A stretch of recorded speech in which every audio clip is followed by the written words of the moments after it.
Bonjour. Alors aujourd'hui, si vous le voulez bien, je vous propose de partir avec moi là-haut, là, dans la forêt, quelque part par là-bas, enfin prendre un bol d'air pur avec moi, mais surtout pour vous faire découvrir une drôle de créature, vous allez voir, peut-être que vous la connaissez déjà, l'écrirai quelque part par là, je sais pas trop où. En fait, ce n'est ni un animal, ni un végétal, ni même un minéral. Pourtant, cette créature vit et elle est même capable de se déplacer toute seule, voilà. Donc ça vous intéresse? Allez, et puis sinon, hein, vous prendrez un bol d'air pur avec moi. Allez, c'est parti, on y va.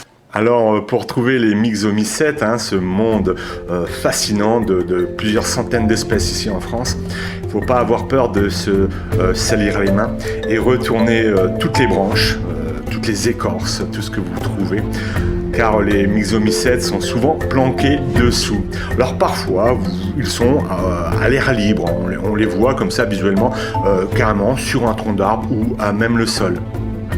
Je vais vous en proposer plusieurs espèces dans cette vidéo. Et c'est vraiment un monde assez magique, assez féerique, moi je trouve, les myxomycètes. Alors vous voyez là, c'est vraiment pour vous montrer comment les chercher. Bien tout retourner et au bout d'un moment, vous finirez par en voir. Mais attention, parfois ils passent inaperçus parce qu'ils sont tout petits pour la plupart. Donc, alors, en voilà un spécimen. Alors, regardez comme il est beau celui-là. Tout jaune. Alors, c'est assez gluant, hein, le myxomycète. Alors, au début, on ne savait pas trop où le classer. Hein. Comme je vous ai dit, c'est ni animal, ni végétal, ni minéral. Alors au début, les scientifiques l'ont classé dans les champignons et on parlait même de champignons qui marchent. Pourquoi? Parce que le myxomycète eh bien, a la faculté de se déplacer. Alors c'est un être unicellulaire, il n'a qu'une seule cellule. Regardez là, il est magnifique celui-là. Alors il est tout petit, hein, il va grandir. Il n'a qu'une seule cellule, alors que nous, par exemple, les humains, nous en avons des milliards et des milliards. Hein. Alors, regardez là, encore une autre forme de myxomycète. Alors, en fait, en grandissant, il fabrique des spores et éjecte ces spores, et c'est comme ça qu'il arrive à se reproduire. Il est très résistant, le myxomycète. Il peut résister comme ça pendant des années et des années. Regardez là. C'est un myxomycète qui a envoyé ses spores déjà. C'est passionnant, c'est vraiment passionnant, ces espèces de créatures étranges. Alors oui, comme voilà, là c'est juste avant. J'ai trouvé le myxomycète avant qu'il devienne ce que vous avez vu précédemment. Donc il va grandir avec un espèce de filament et puis il va envoyer ses spores comme ça un peu de partout dans la nature. Voilà, regarde, voilà, ça c'est après. Voilà. Donc voilà, je suis bien content d'avoir trouvé ce spécimen. Alors il y en a énormément, hein, ça va dans tous les sens. Alors là c'est une espèce, mais vous pouvez trouver d'autres espèces, voilà, comme celui-là par exemple. Là, il se déplace, alors il va grandir, il se nourrit des végétaux. Il a un rôle très très très important dans la biodiversité, et parce qu'il participe à la décomposition, et grâce à cela, eh bien, ça nourrit les sols, enfin, ça les enrichit. Regardez-le, celui-là. C'est un myxomycète, tout petit, et qui va grandir encore et encore. Il n'a qu'une seule cellule, hein. Et d'ailleurs, la communauté scientifique pense que le myxomycète est intelligent. Parce qu'il y a eu des tests faits en laboratoire, alors je ne sais plus vraiment si c'est en France, en Europe ou je ne sais trop où, ils ont placé un myxomycète à l'intérieur d'un labyrinthe dans lequel il y avait plusieurs sorties, et sur 2 sorties ils y ont placé de la nourriture. Et bien le myxomycète ne s'est pas trompé, a choisi les bonnes sorties et a choisi le chemin le plus court pour y aller, d'où ils se sont aperçus que le myxomycète était intelligent. C'est assez extraordinaire, hein, malgré qu'il n'ait qu'une seule cellule. Donc là, vous avez d'autres formes encore, hein, de myxomycètes. Alors, on en compterait quelques milliers d'espèces différentes. Là, il est en train de aussi, pareil, il fabrique ses spores. C'est comme le champignon, hein. Le champignon, pour se reproduire, il fabrique des spores. Le myxomycète, pareil. C'est pour ça que la communauté scientifique, à la base, l'avait mis donc dans le règne des champignons, dans la famille des champignons. Mais pas du tout. Voilà une autre espèce encore que j'ai découvert. Alors, ce ne sont pas des œufs, hein. Ce sont vraiment des myxomycètes. Alors, c'est assez gluant, gélatineux. Ne pas confondre avec les trémelles, qui sont une sorte de champignon gélatineux également. Regardez, c'est sympa, hein. Et ce n'est qu'au mois de janvier, hein. Alors, je referai une vidéo au printemps. J'en trouverai beaucoup plus. Voilà une autre espèce encore ici, toute rouge. Je trouve que c'est assez joli. Alors, il faut vraiment quand même être observateur, avoir une loupe une loupe en tout cas pour les observer. Parce que ça peut être vraiment très petit, et parfois aussi gros qu'une main. Alors regardez ça.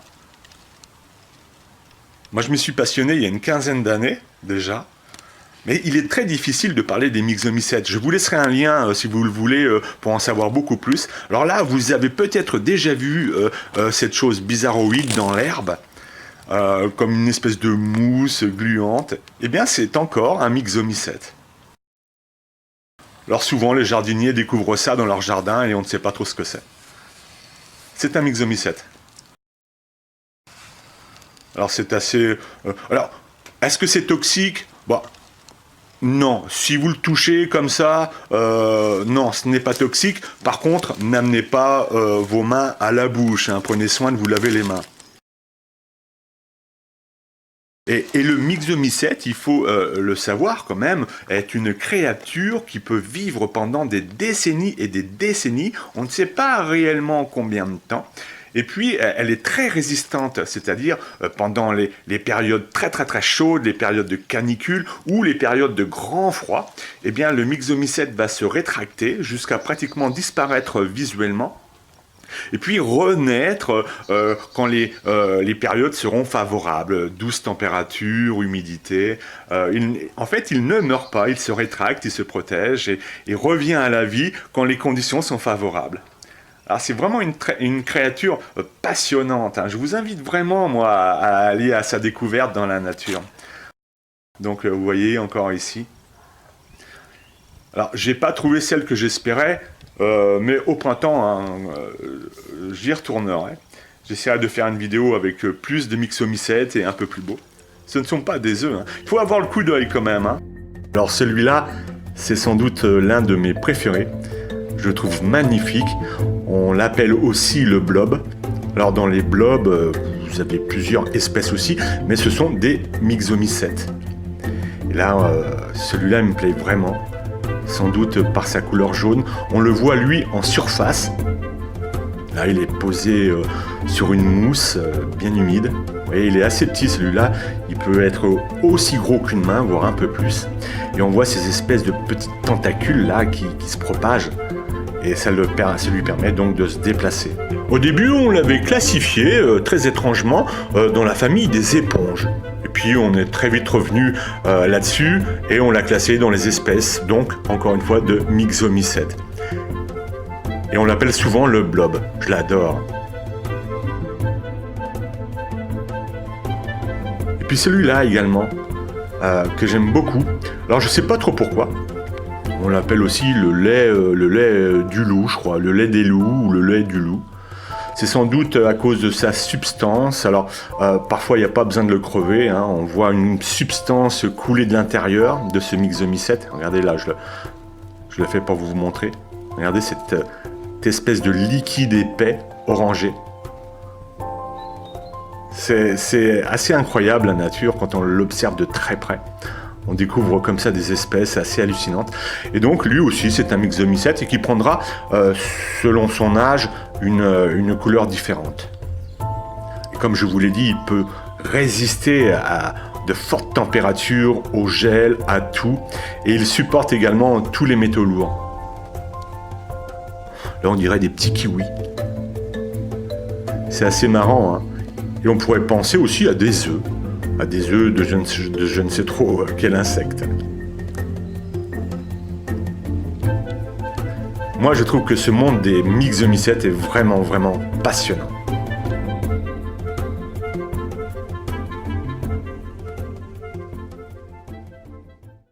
Voilà, la vidéo est terminée. Il va falloir que je fasse attention où je mette les pieds. Là, quand même, ça descend pas mal. J'espère que la vidéo vous aura plu, que je vous aurai fait connaître le myxomycète, à moins que vous le connaissiez déjà. Cette drôle de créature avec un seul neurone qui n'est ni un animal, ni un végétal, ni un champignon, ni un minéral.